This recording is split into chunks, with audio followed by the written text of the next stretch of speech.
For newly qualified firefighter Jade, Bove going on strike is a last resort.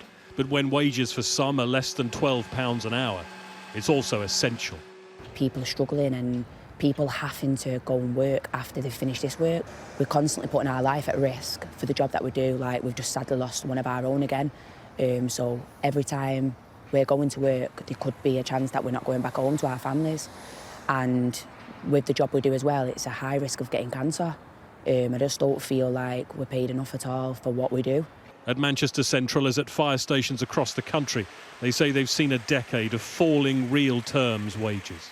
At our last end now, really. We cannot see firefighters in food banks, which we are doing.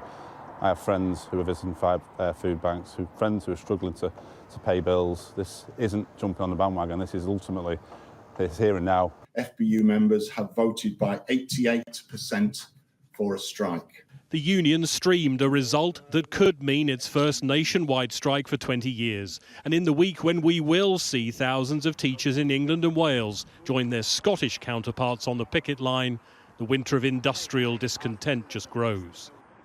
I think what's clear is that strikes are not a last resort. We have been continuing conversations. We have been trying to see where we can find areas of compromise.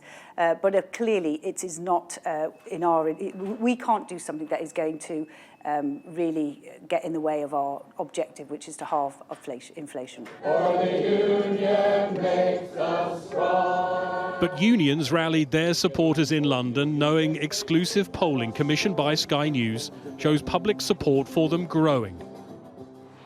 It will be weeks before firefighters actually strike, but with more action by nurses and ambulance workers next week, we are increasingly facing the question of what happens when those frontline emergency services just aren't there. Greg Milam, Sky News, Manchester.